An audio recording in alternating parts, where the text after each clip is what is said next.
Well, the seaside town of Hastings in East Sussex is the kind of seat that Labour needs to win the next general election.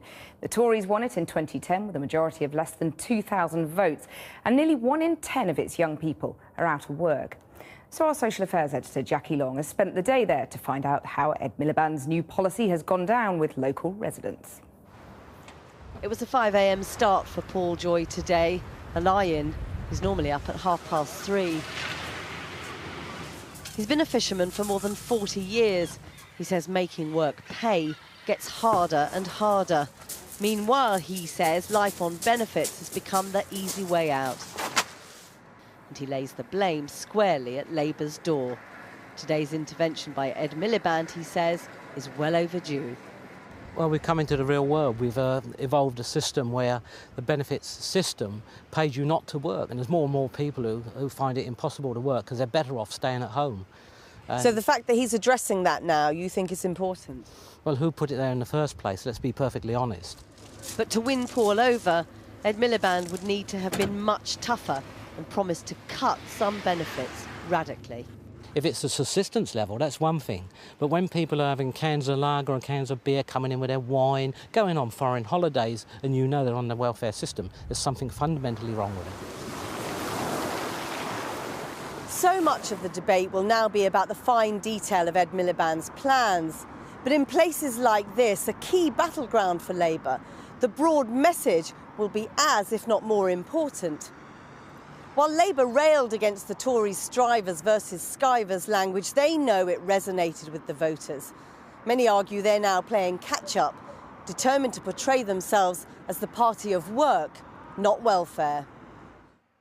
A card-carrying Labour voter his whole life, small businessman Lee Forster Kirkham recently switched to the Tories.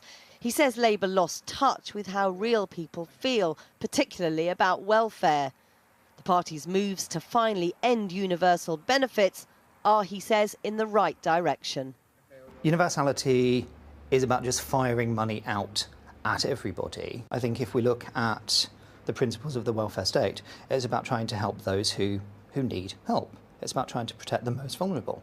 So why should we give money to perhaps people who are earning £100,000 for whom, £11 a week child benefit is pretty much meaningless? Why not use that money and target it at helping those who need the help? Work is at the heart of Ed Miliband's planned reforms. They'd see 24-year-old Jake Craig, who hasn't worked for 8 years, get a lower rate of job seekers allowance than someone who's paid into the system for longer. It's unexpected. I thought Labour were meant to be the good guys. You expect it from the Tories to be horrible and draconian about things, but now I think you're getting more honesty from Cameron's side and more dishonesty from Miliband's side. It's kind of a hidden package with them. You don't really know quite what you're getting. But what about, we spoke to a fisherman who gets up at 3:30 every day to go to work, and he resents paying out for people who aren't doing anything. Well, I'd say don't be angry at the person lower than you, be angry at the person above you who sets the rules, do you know what I mean? Have a bit of common sense about it. But the Labour leader knows people are angry about welfare. Polling shows him that. The question is whether he's done enough today to calm them down and win lost voters back.